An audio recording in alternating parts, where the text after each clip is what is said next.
गाड़ी रिलायबल हो, long term हो, फ्यूल एवरेज अच्छी हो। जो MG HS थी ना, वो ऑनेस्टली मुझे भी बहुत पसंद थी, मेरी वाइफ को भी। तो मैं थोड़ा सा कंफ्यूज था, मैंने कहा यार जापान से तो थोड़ा मुश्किल होगा, क्योंकि मुझे याद है हमें अपॉइंटमेंट हुई थी हॉर्शम की।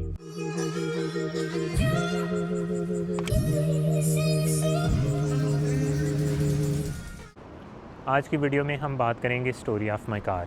ये कहानी स्टार्ट होती है लास्ट ईयर सितंबर में, जब हमारा प्लान बना कि हम गाड़ी बाय करेंगे। अब प्लान तो बन गया था, लेकिन प्लान बनने के बाद जो गाड़ी का फाइनल डिसीजन लेना वो बहुत मुश्किल था। हमारे बजट में काफ़ी ऑप्शंस थे, लेकिन हमने कोई बेस्ट ऑप्शन सेलेक्ट करना था। अब उसमें कह लो कि हमारे पास ऑप्शन में सिविक भी थी, लेकिन सिविक का ये था हमें स्पेसिफ़िक RS वेरिएंट वो पसंद था, लेकिन RS अगर आप देखें तो वो बहुत एक्सपेंसिव है, तो मुझे लगता था कि वो वैल्यू फॉर मनी नहीं है।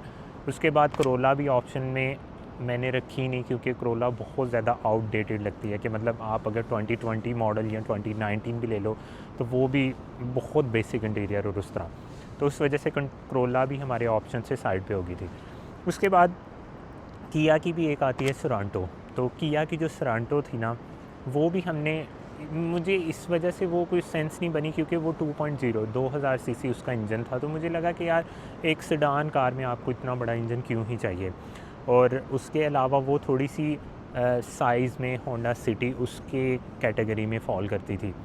फिर हमने सोचा कि क्यों ना हम SUV वाली साइड में जाएं। जो MG HS थी ना, वो ऑनेस्टली मुझे भी बहुत पसंद थी, मेरी वाइफ को भी। फिर जब मैंने थोड़ा सी रिसर्च की MG HS पे, तो पता चला कि MG HS की रीसेल वैल्यू नहीं है, दूसरा वो फ्यूल बहुत ज़्यादा खाती है, और तीसरा वो मतलब लॉन्ग टर्म नहीं है। तो हम थोड़ी रिलायबिलिटी भी देख रहे थे गाड़ी में, तो उस वजह से MG HS भी ऑप्शन से साइड पे हो जाती है।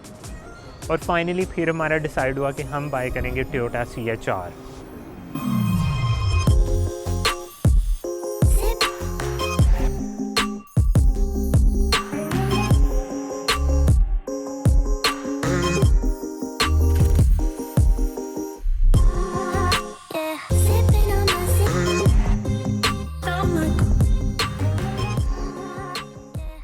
अब हमारा डिसाइड तो हो गया था कि हमने कौन सी गाड़ी लेनी है। हमने तो फिर जब मैंने मेलबर्न की मार्केट में देखा टोयोटा CHR, तो उसकी प्राइसेस बहुत हाई थी।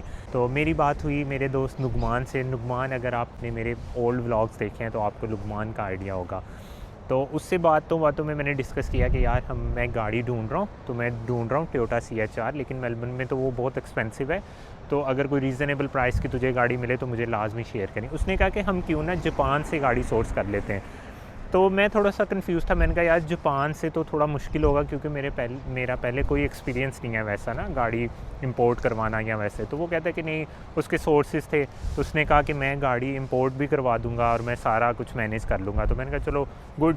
तो ये बात है सितंबर की। सितंबर का फुल मंथ हमें लगा गाड़ी डिसाइड करने में। वो मुझे गाड़ियों की एड्स सेंड करता था टोयोटा CHR, और कोई गाड़ी हमें पसंद आती थी, लेकिन उसकी ऑक्शन ज़्यादा प्राइस पे लगती थी और वो स्किप हो जाती थी। फिर फाइनली उसने एक बार, मुझे याद है कि उसने इस गाड़ी की फ़ोटो सेंड की। जब मैंने फ़र्स्ट पिक्चर देखी ना, तो मैं बहुत एक्साइटेड था, क्योंकि ये गाड़ी 2 टोन कलर में थी और ये बहुत ही खूबसूरत लग रही थी फ़ोटोज़ में भी, और चली भी बहुत कम हुई थी, बड़ी शाइन में थी अपनी ना, बड़ी प्रीमियम। तो हमने ये गाड़ी फाइनलाइज़ की कि हाँ हम ये बाय करेंगे। नेक्स्ट डे ऑक्शन हुई, तो लकीली अल्हम्दुलिल्लाह हमें ये गाड़ी मिल गई। फिर उसके बाद नेक्स्ट स्टेप आता है कि हमने इसकी शिपमेंट करवानी। हमने शिपमेंट के लिए चूज़ की, डॉल्फिन कंपनी का नाम है, तो उनसे हमारी बुकिंग हुई थी अक्टूबर में। और लॉन्ग स्टोरी शॉर्ट, हमारी गाड़ी बहुत बार डिले हुई, और डिले होते होते दिसंबर में फ़ाइनली ये गाड़ी हमें मिल गई। और मुझे अभी तक याद है, जिस दिन गाड़ी की डिलीवरी थी उस दिन मुझे एकदम से मैसेज आता है कि आपकी गाड़ी बिल्कुल ही 15 मिनट्स अवे है। तो क्योंकि उन्होंने गाड़ी डिलीवर करनी थी, बाहर बहुत ज़्यादा ठंड थी, तो इस वजह से हम गाड़ी में आ गए हैं। तो खैर स्टोरी कंटिन्यू करते हैं। मुझे याद है जब गाड़ी डिलीवर हुई, उससे पहले मैंने कभी ये गाड़ी की ड्राइव नहीं थी की हुई, तो मुझे आइडिया नहीं था कि ये गाड़ी चलाने में कैसी है और वो सारा। जब गाड़ी डिलीवर हुई, फिर हमने ड्राइव की, बहुत मज़ेदार गाड़ी थी। इसके बाद जो नेक्स्ट चैलेंज था ना, वो हमारा था इस गाड़ी की रजिस्ट्रेशन करवाना। रजिस्ट्रेशन मतलब कि नंबर प्लेट, क्योंकि ये गाड़ी इंपोर्टेड थी, तो हमने इस गाड़ी को यहाँ पे रजिस्टर्ड करवाना था, इसके डॉक्यूमेंट्स वगैरह सारा कुछ अप्रूव करवाना था। और अब ये टाइम था दिसंबर का टाइम नॉर्मली बहुत बिजी होता है और हमें कोई अपॉइंटमेंट नहीं थी मिल रही नंबर प्लेट लगवाने वाली, रजिस्ट्रेशन की अपॉइंटमेंट। फिर मुझे याद है हमें अपॉइंटमेंट मिली थी हॉर्शम की। हॉर्शम है मेलबर्न से 3.5 घंटे की ड्राइव, और अगर वो अपॉइंटमेंट हमसे स्किप हो जाती तो फिर नेक्स्ट अपॉइंटमेंट थी जनवरी में। और उसका एक साइड इफ़ेक्ट ये था कि हम जनवरी तक गाड़ी यूज़ नहीं कर सकते। यहाँ पे ये रूल है कि अगर आपकी गाड़ी को नंबर नहीं लगा हुआ तो आप उसके अलावा गाड़ी यूज़ नहीं कर सकते। सिर्फ कुछ सिनेरियोज़ होते हैं कि आप अगर परमिट ले लो, और उस परमिट पे भी 2 कंडीशंस होती हैं। एक, या तो आप गाड़ी के डॉक्यूमेंट्स करवाने के लिए जा रहे हो तो उस सूरत में आप निकाल सकते हो गाड़ी, और दूसरा ये कि आप जब नंबर प्लेट लगवाने जा रहे हो तो उस कंडीशन में आप गाड़ी को बाहर निकाल सकते हो। उसके अलावा परमिट के साथ भी आप डे टाइम में ही गाड़ी को बाहर निकाल सकते हो, नाइट टाइम गाड़ी नहीं निकल सकती। तो ये कुछ कंडीशंस थी, तो उस वजह से मुझे था कि नहीं 3.5 घंटे की ड्राइव भी कर लेंगे, कोई इशू नहीं, हमने गाड़ी का नंबर फ़ौरन ही लगवाया। तो खैर फाइनली वहाँ से हमने नंबर लगवाया, और उसके बाद हमारे गाड़ी अल्हम्दुलिल्लाह अब ये हम यूज़ कर रहे हैं। इस गाड़ी को रफली हमें 8 से 9 मंथ हो गए हैं यूज़ करते, और बहुत मज़े का एक्सपीरियंस है, बहुत मज़ेदार हमारी मेमोरीज़ हैं इस गाड़ी के साथ। ये रही हमारी गाड़ी, बेगम अंदर बैठी हुई हैं क्योंकि बाहर बहुत ज़्यादा ठंड है।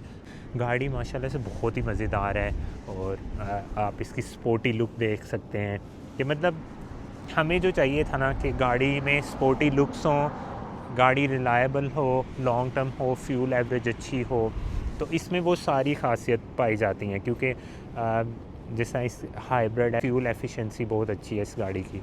प्लस अगर आप देखें तो इसकी DRLs, इसकी स्पोर्ट लुक्स, इसका 2 टोन कलर बहुत प्रीमियम है।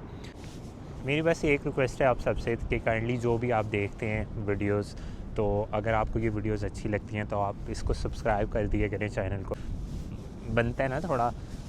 अगर आप में से किसी ने गाड़ी इंपोर्ट करवाई है जापान से तो आप सब अपना एक्सपीरियंस शेयर कर सकते हैं कमेंट सेक्शन में। और इसके साथ ही मैं ये स्टोरी टाइम ख़त्म करता हूँ। अगर आपको ये वीडियो पसंद आई है तो आप काइंडली इसको लाइक कर दें, वीडियो को, चैनल को सब्सक्राइब कर दें, और मैं मिलता हूँ नेक्स्ट वीडियो में। अल्लाह हाफ़िज़।